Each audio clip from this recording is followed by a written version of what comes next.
Ya, assalamualaikum warahmatullahi wabarakatuh. Apa kabar teman-teman? Mudah-mudahan sehat semua, jasmani rohani dilancarkan segala urusan dan aktivitasnya diberkahi segalanya. Amin ya rabbal alamin. Kali ini Pi Network lagi teman-teman. Udah lama ya nggak upload Pi Network. Ya cobalah, ada beberapa problem, ada beberapa masalah ya di teman-teman juga. Jadi kasus-kasus di terlebih sekarang kita berpacu dengan waktu untuk KYC ya teman-teman ya.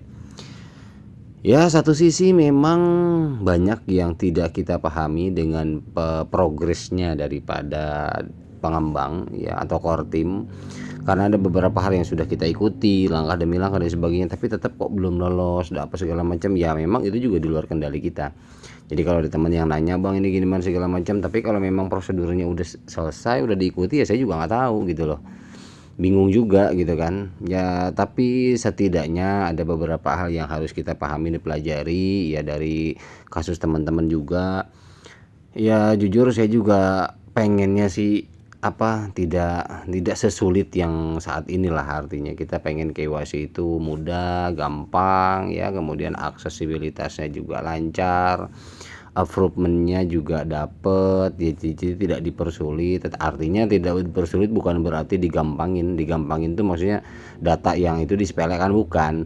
Data untuk KYC ini kan, ini real KYC ini ya betul-betul harus akurat ya, jadi supaya tidak disalahgunakan oleh pengguna ya, karena kan zaman sekarang ya banyak juga ya, karena ada beberapa yang sudah paham teknologi, alurnya akhirnya banyak yang mengganda lah atau apalah segala macam gitu ya. Ya oke lah, tapi ada beberapa yang harus kita pahami, diantaranya teman-teman nih, kita langsung aja. Nah ini untuk here you can show your KYC application status. Jadi ini kalau misalkan di teman-teman ada tampilan seperti ini ya, karena ini screenshot jadi kurang begitu jelas. Ini KYC is not approved. Jadi artinya tidak di approve, tidak diterima. Karena kenapa? Ada beberapa hal yang harus kita benahi. Di sini kan tulisannya review country name and more. Jadi udah dikasih clue-nya. Ini negara dan nama atau yang lain-lain atau ID. Nah, ini detail, klik detail aja dia masuk nanti, dan kita ikuti, dicek satu-satu sesuai nggak dengan KTP ya.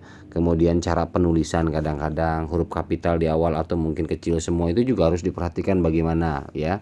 Karena memang kalau saya kan udah lolos, jadi tidak bisa mempraktekkan teman-teman, tetapi setidaknya untuk KYC kan tidak jauh teman-teman yang menjalankan project banyak ya, project apapun itu untuk tipe-tipe KYC kan sama begitu aja. Nah, jadi kalau terus ini nih, apply to become validator. Ini ya, kalau ini untuk untuk yang jadi validator ya. Nah, ini waiting accept. Jadi menunggu penerimaan. Jadi belum, statusnya belum jadi validator, berarti baru 50% ya. Karena ya ini nggak bisa full karena ini nyangkut gitu loh ya. Jadi KYC-nya tidak diterima, not approved ya. Artinya ini harus diklik teman-teman, kemudian ikutin. Setelah itu, setelah selesai, kemudian save, setelah di save kemudian submit di sini. Gitu teman-teman ya. Nah, ada beberapa ini campur ya, nggak apa-apa ya teman-teman ya. Ini informasi yang penting, ada problem-problem di Pi Network ini ya, menuju ke ini final ya. Jadi bulan-bulan ini bulan-bulan final ya, tinggal 5 bulan lagi sampai akhir tahun. Jadi semuanya harus rampung. Pi Network ini kan kejar tayang sekarang ya, karena memang perjanjian dengan dulu ada beberapa, ada 2 tahun yang lalu lah kalau nggak salah ya, 2 tahun atau 3 tahun ya, saya buat video penjelasan bahwa ketika saatnya nanti itu hanya dikasih waktu oleh ini ya, oleh government, pemerintah. Karena memang ini kan lagi-lagi projectnya bukan project hanya sekedar kripto biasa teman-teman ya. Nah, karena ini combine juga dengan Stellar ya, dimana Stellar sendiri sudah sudah siap menjadi salah satu protokol dan blockchain yang memang arahnya adalah untuk merevolusi ya, revolusi, lagi-lagi merevolusi tatanan ekonomi, keuangan ya, mata uang, lebih kepada arahnya ke digital. Dulu itu pernah saya bahas juga teman-teman, kalau yang ngikutin channel saya udah pasti pernah lah dengar ya menjelaskan tentang itu, tapi kita nggak bahas itu sekarang. Tetapi yang jelas ya teman-teman, kalau misalkan kita bertanya nih, kita campur ya, ini ada di websitenya Pi Network, di sini di sudah di blok, we can be connected ya, sudah di blok biru ini. Pi can be connected with other cryptocurrency apps and utility. Jadi Pi dapat terkoneksi dengan cryptocurrency atau aplikasi cryptocurrency lain atau utilitas cryptocurrency yang lain, as well as with any other, ya sebaik mungkin ya dengan beberapa ekosistem tradisional, katanya traditional ecosystem like brick and mortar fee commerce transaction. Jadi dengan beberapa transaksi transaksional yang nanti berhubungan dengan Pi nantinya. Nah ini akan terhubung, jadi artinya nanti Pi akan bisa ke USDT ya, jual belinya atau pertukarannya di exchange dan sebagainya. Mungkin nanti ketika open network ya, bukan open mainnet, open network itu ya semuanya akan terhubung, unlimited apapun itu, baik kripto, baik apa segala macam, fiat semua gitu teman-teman ya. Oke, kita back ke problem ya. Ini hanya tambahan informasi saja kalau misalkan teman-teman sampai saat ini masih mempertanyakan bahwa ini sebenarnya gimana sih Pi network ini kripto atau mata uang digital atau apa segala macam ya. Ini di websitenya cari aja, ini udah ada kok. Kemudian nah ini teman-teman, karena ini informasi campur ya, biar lebih ini aja nggak apa-apa kita loncat-loncat. Nah kalau teman-teman kadang-kadang ada yang pemula mungkin nggak tahu dengan tampilan yang jarang sekali, kadang-kadang ada yang jarang gitu buka Pi browser ya, jadi bingung ketika sekali transaksi mau peer to peer, bingung nih kemana sih gitu kan. Nah sebenarnya kalau udah masuk ke wallet itu ya ini tinggal pay request aja, kalau nggak pakai barcode ya, kalau nggak pakai ini scanner ya, QR code ya. Jadi kalau nggak pakai itu kita bayarnya, kita masuk ke wallet, kita masuk ke klik pay and request. Nah jadi nanti ketika klik ini nanti ada di atas, tinggal isi di bawahnya wallet di kotak ya, ada kotak di wallet. Isi wallet lah, isi address kotaknya, tinggal langsung isi nominal, confirm, selesai.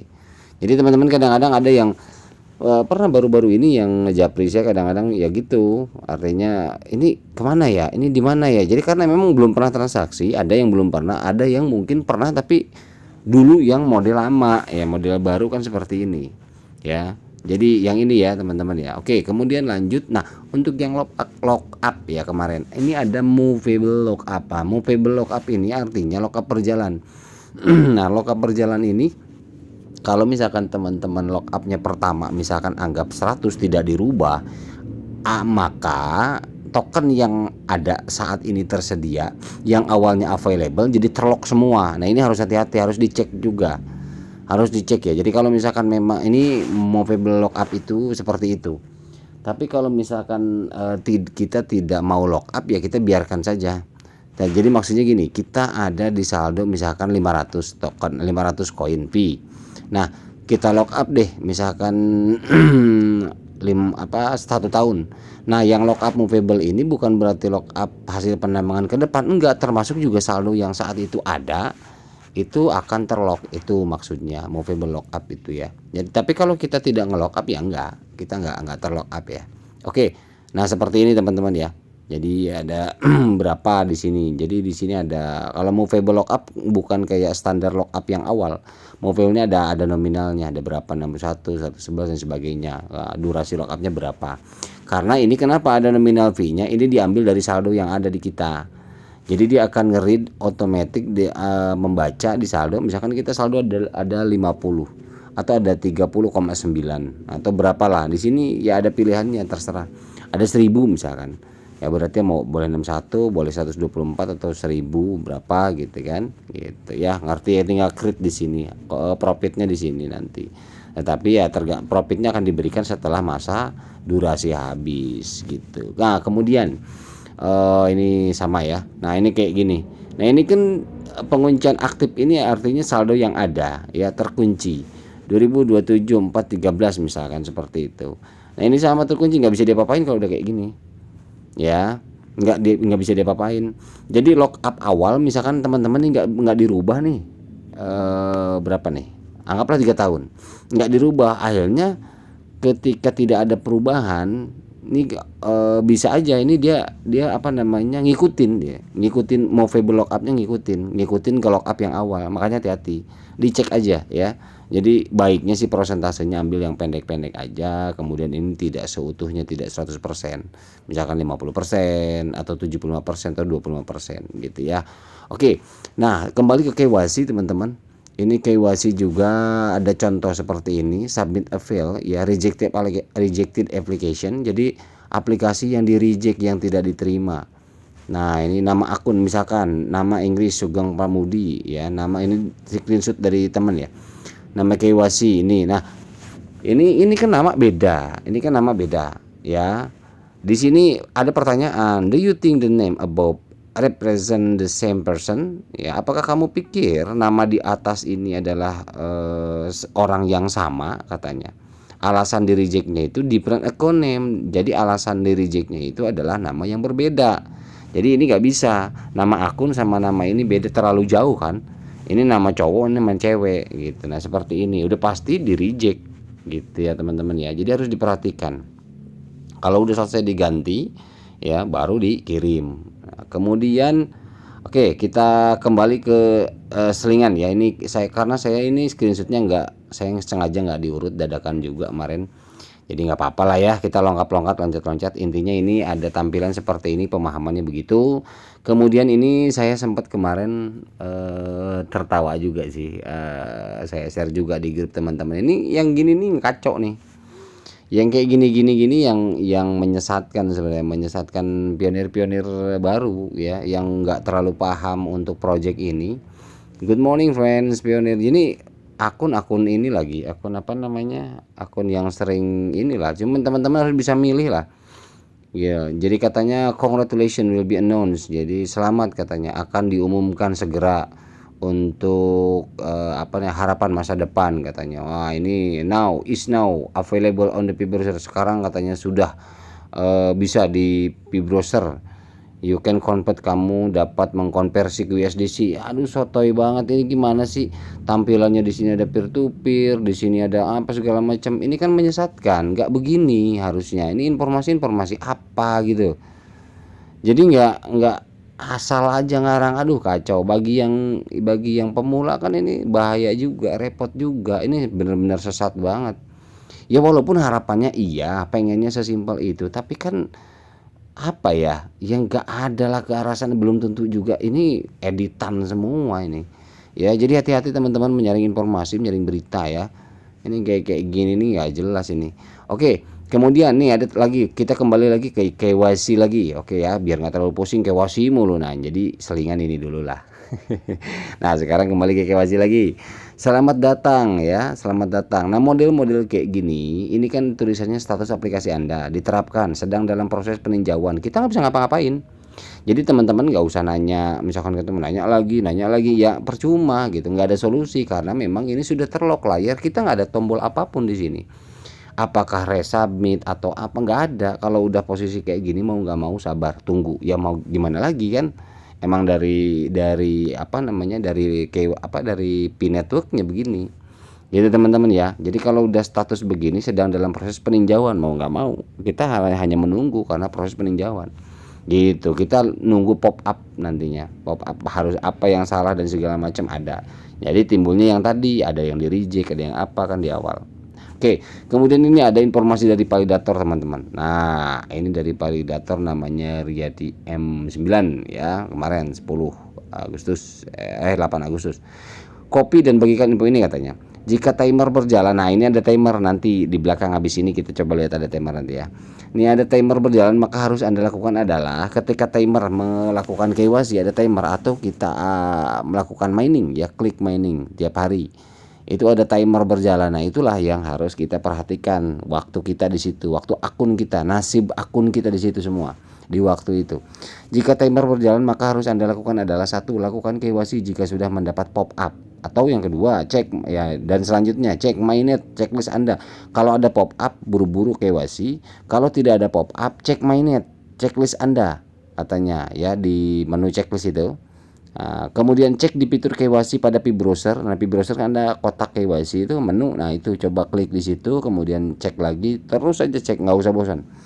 Kemudian cek resubmit jika ada tanda panah di ujung pemberitahuan. Jika di ujung announce ada tanda panah, klik aja. Jadi setiap ada hal-hal baru, tanda-tanda baru di aplikasi teman-teman itu telusuri aja, langsung klik aja, buka, pahami. Kalau bener-bener blank nggak ngerti, tanya teman, tanya grup gitu ya, tanya di grup dan lain-lain lah.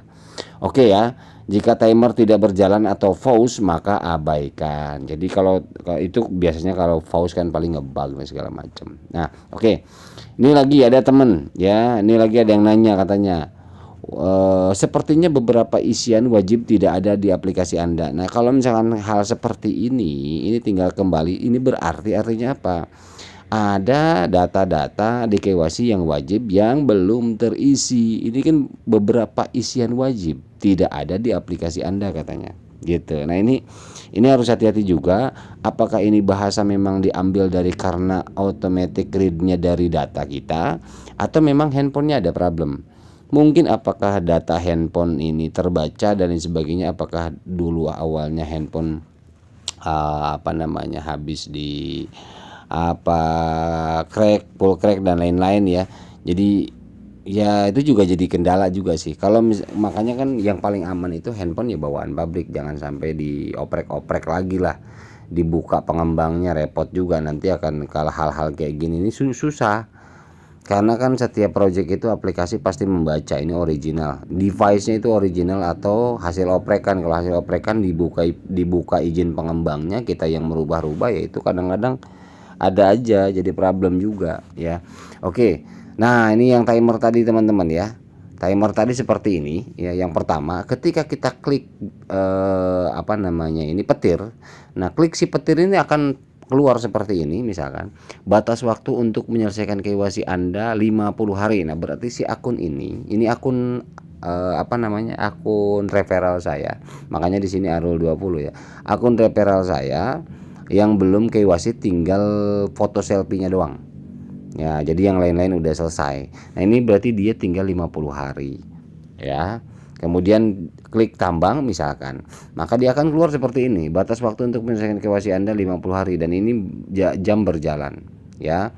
Masa tenggang mulai pada 1 Juli 2004. Selesaikan permohonan KYC ya dalam 3 bulan dan migrasi mainnet dalam waktu 6 bulan. Jadi kalau misalkan KYC berarti Juli, Agustus, September. Waktu penyelesaian KYC itu hanya 3 bulan ya. 50 hari lah. 50 hari berarti, nah dari situ baru migrasinya di akhir tahun teman-teman. Nah, pengertiannya seperti itu. Pengatur waktu akan berhenti sejenak untuk blok sistem tertentu. Nah, ini pengatur waktu akan berhenti sejenak ya. Jika Anda melewatkan salah satu tenggat waktu, Anda berisiko kehilangan PI. Jadi maksudnya ini kalau misalkan memang melewatkan salah satu tenggat waktu aja, misalkan anggaplah 50 hari 51 belum kelar juga, ya udah sehari aja udah angus artinya akunnya. Jadi betul-betul diperhatikan teman-teman, ini penting ya. Ini sangat penting diperhatikan dan diperjuangkan. Kecuali kalau teman-teman udah nyerah, udah bodo amat lah misalkan gitu, udah biarin aja ya, terserah ya. Oke. Nah, ini jadi di mainnet checklist pun seperti ini, batas waktu 50 hari ya. Ini pemberitahuannya tidak berhenti dari mulai depan sampai di mainnet checklist juga ada. Supaya apa? Supaya tidak beresiko kehilangan PI Anda. Ini udah hijau misalkan. Nah, sampai nomor 7 udah hijau, ini tunggu hasil KYC. Nah, dalam tinjauan, oke, di sini kirim aplikasi sudah selesai, status hijau, tetapi ini belum full. Kalau di sini ungu berarti diperlukan tindakan sebelum kami dapat memproses pemohonan. Jadi diperlukan tindakan. Kita klik di sini tanda panah ini. Tindakannya apa? Nah, di sana kita ikutin apakah KTP miring, apakah buram, apa nama beda. Kemudian apakah misalkan belum selfie. Nah, kalau ini teman saya memang belum selfie, itu aja. Nah, jadi makanya sampai sini. Kalau udah selfie ini hijau, udah tinggal nunggu lolos. Kalau ini udah hijau berarti udah lolos. Nah, tinggal langsung migrasi terakhir nomor 9. Gitu ya teman-teman ya. Oke.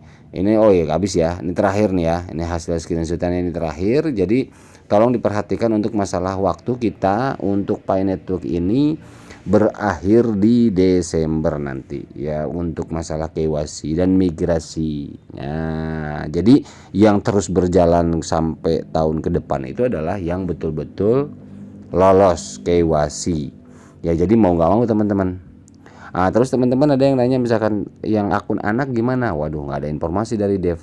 Kalau dari developernya nggak ada informasi misalkan apakah harus selfie berdua dengan orang tuanya.